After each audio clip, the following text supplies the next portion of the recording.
है महिमन पांडे। जैसा कि हम बता दें कि महाराष्ट्र में 288 विधानसभा सीटों पर चुनाव हुआ, जिसमें भारतीय जनता पार्टी बड़ी पार्टी उभर कर आई और आज मुख्यमंत्री देवेंद्र फडणवीस जी ने तीसरी बार जो है मुख्यमंत्री पद की शपथ ली आजाद मैदान में। हमारे पीछे देखेंगे तमाम भारतीय जनता पार्टी के कार्यकर्ता हैं, जिन्होंने आज कलवापुर में जो है पैदल मार्च निकाला, लोगों को मिठाई बांटी जो है। इसके साथ साथ जो ढोल नगाड़े थे वो भी बज रहे थे और उसकी जो अगुवाई कर रहे थे बीजेपी नेता दीनानाथ पांडे जी हैं, उनके साथ मौजूद हैं। हम उनकी प्रतिक्रिया लेने की कोशिश करेंगे। सर, क्या कहेंगे आज जो ढोल नगाड़े जो बजे जो है किस प्रकार से? ढोल नगाड़े सारे यहाँ के जितने कार्यकर्ता हैं, यहाँ के जितने लोग हमारे साथ चले, ये सभी लोग समर्पित हैं उस व्यक्ति के लिए जो इस महाराष्ट्र का पूरा महान चाणक्य बन के उभरा और जो जमीन से जुड़ा हुआ नेता रहा और उसने एक छोटी पार्षद से यात्रा शुरू की और आज तीसरी बार मुख्यमंत्री की शपथ ली। हम सभी प्रभाग 25 की लोगों की तरफ से हम उनको शुभकामनाएं देते हैं और ये 5 साल गरीबों तक उनका कार्य पहुंचेगा, ऐसा संदेश हम सबको देते हैं कि प्रभाग 25 ही नहीं पूरे महाराष्ट्र में सभी को न्याय मिलेगा उनके इस फडणवीस सरकार जी के कार्यकाल में। क्या कहेंगे, देवेंद्र जी विधानसभा में उन्होंने 2022 में एक वक्तव्य दिया था कि मेरा पानी उतरता देख मेरे किनारे पे घर मत बना लेना, मैं समंदर हूँ वापस आऊंगा। क्या कहेंगे? उन्होंने जो ये शब्द कहे कि मैं समंदर हूँ वापस आऊंगा और उनको मुख्यमंत्री बनने का मौका नहीं मिला, 2.5 साल भी नहीं मिला और 5 के 5 साल चले गए। अब देवेंद्र फडणवीस जी का कोई करियर नहीं है, ऐसा विरोधियों को लगने लगा। तभी देवेंद्र जी ने कहा था कि मेरा पानी उतरता देखकर किनारे पे घर मत बसा लेना, तो लोगों ने घर बसाए भी और ठहाके लगाए भी। और जब ये समंदर लौट करके आया तो वहां उनके शरद पवार जैसे चाणक्य और उद्धव ठाकरे जैसे चाणक्य, राहुल गांधी जैसे चाणक्य और जितने भी विपक्ष सारे सब मिल करके सबके ताने बाने को सभी को एक बार में उन्होंने तोड़ दिया।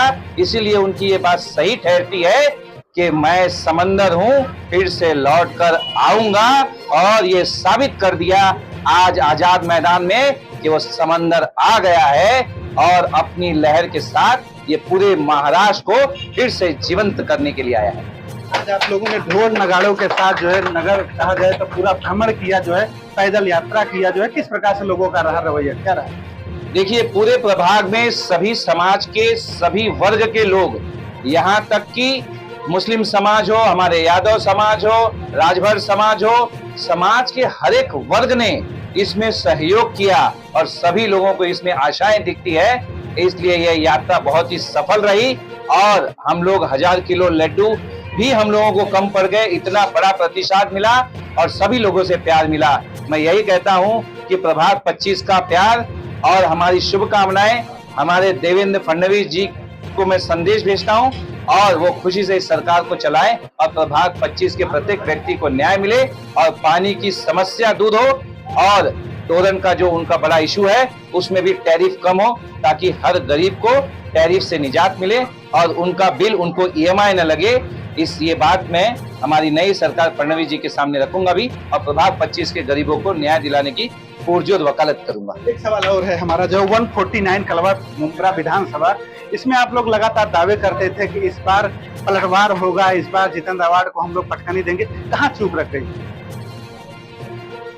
इसमें जो हम लोगों की चूक रह गई वो हमारे आपस के तालमेल की, कोऑर्डिनेशन की, इसमें चूक रह गई। मैं इसमें कह सकता हूं कि जो ठेकेदार थे वो आगे रह गए और जो जमीन से जुड़े हुए जो मतदाता हैं उनको कनेक्ट करने में हमारा सारा टीम वर्क और कोऑर्डिनेशन कम पड़ गया। इसके लिए हमने बीच में वीडियो भी बनाया था कि कोऑर्डिनेशन को जल्द से जल्द दुरुस्त कर लेना चाहिए और आने वाले दिनों में मेरा सभी लोगों को यही संदेश है कि जब तक आपका ठेकेदार आपकी ठेकेदारी वोट की करता है तब तक किसी का जीतना निश्चित नहीं होता। जब जनमानस खुद ही अपनी रोल और रिस्पॉन्सिबिलिटी को निभाता है और जो खड़ा हुआ व्यक्ति है, लड़ रहा है, उसके साथ डायरेक्ट संवाद और डायरेक्ट कनेक्ट करता है तो उसकी जीत को कोई रोक नहीं सकता और समाज में आगे बढ़ने से और वहां के विकास को कोई नहीं रोक सकता। लेकिन किस प्रकार से आप जो है अभी 16 महानगर पालिका का महाराष्ट्र में चुनाव होने को है, किस प्रकार से आप लोग उसको जो है कवर करोगे? देखिए 16 जो महानगर पालिकाएं और नगर पालिकाओं का चुनाव है, वहां बेशक ही जिस तरह ट्रेंड रहा हमारा इस विधानसभा में, उसको देखकर लगता है कि हम लोग क्लीन स्वीप अकेले भारतीय जनता पार्टी इन सारे महानगर पालिकाओं में अपना उप महापौर महापौर दोनों देने जा रही है और हम बहुमत के साथ चारों तरफ पूरे महाराष्ट्र में जीतने वाले हैं। तो हम बेसब्री से इंतजार करते हैं कि महापालिका का इलेक्शन जल्द से जल्द लगे और हर जगह भारतीय जनता पार्टी का महापौर जल्द से जल्द बैठे। आप क्या कहना चाहेंगे? जो है सपना जी, आप लगातार मौजूद हैं जो है हमारे साथ, क्या कहना चाहेंगे? मैं यही कहना चाहूंगी, हर किसी को संदेश देना चाहूंगी कि जो आज हमने रैली यहाँ से भास्कर नगर से चालू करके हमने गोलाई नगर तक खत्म की और लगातार जो हमारे कलवा ईस्ट के सारे बहनें थी, भाई थे, जिन लोगों ने साथ दिया, हमारे बीजेपी के जो कार्यकर्ता थे उन लोगों ने साथ दिया, उनको बहुत बहुत बधाई देती हूँ। उन लोगों ने जितने जोश से हमारा साथ दिया, ये अंत तक हमारे साथ बना रहे, इसकी मैं कामना करती हूँ और सबको शुभकामनाएं देती हूँ। और क्या कहना चाहेंगे पंडित जी? मैं लोगों को यही कहना चाहूंगा कि हमारी जो भीड़ आई थी, हमारा जो प्रतिशत था, ये बिना पैसे लिए हुए आई भीड़ है। डायरेक्ट लोग हमसे जुड़ना चाहते हैं, कनेक्ट होना चाहते हैं। तो यही संदेश है कि आम आदमी, गरीब आदमी डायरेक्ट कनेक्ट हो। ठेकेदारों को वो मौका ना दे कि उनके बिहाफ में ठेकेदार पैसा ले लें और वो बाद में उनके साथ मिलके 1-2 इलीगल घर बना करके उसके भाड़े खाए। तो डायरेक्ट मतदाताओं से यही कहना है, जिसका इलेक्शन कार्ड नहीं हमसे संपर्क कर रहे, इलेक्शन कार्ड भी हम बनाएंगे और लोगों को मजबूत करेंगे और डायरेक्ट लोगों से कनेक्ट होंगे, ताकि बीच में कोई गली का, कोई एरिया का ठेकेदार बीच में ना आए। तो सभी को यही संदेश है, 200-300 रुपए पे अपने ईमान को मत बेचिए और दारू के झंझट में मत पड़िए। यहाँ के विकास के लिए वोट कीजिए, पैसे के पाने के बाद वोट मत कीजिए। अपने वोट को बांटिए मत, नहीं तो आपका विकास रह जाएगा 300 में और दारू के चक्कर में ये पूरा शहर खराब हो जाएगा, जो भी व्यक्ति इस तरह पैसे देकर के जीतेगा। तो आप लोग डायरेक्ट कनेक्ट होइए और प्रेम से आगे बढ़ के हम लोगों को सफलता दीजिए, ताकि हम सच्ची में, जैसे एक वकील वहां पे अयोध्या में लड़ करके एक जमीन की पैरवी करता है और वहां पे वकीलों की फौज मिलकर लड़ती है और वहां पे आज 500 सालों के इतिहास के बाद अयोध्या मंदिर खड़ा है।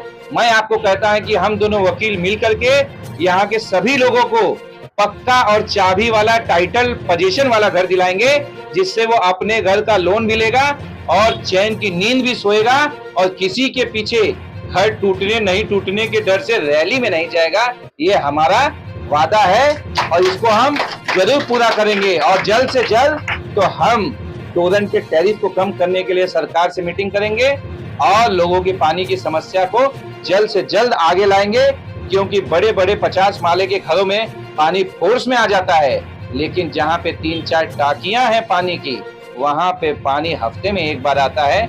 ये बहुत बड़ा अन्याय है। और यहाँ पे कोई अस्पताल नहीं है, जबकि थाने और कलवा वेस्ट में कुत्ते का अस्पताल धड़ाधड़ खुल रहा है, लेकिन इंसान का अस्पताल कलवा ईस्ट में नहीं है।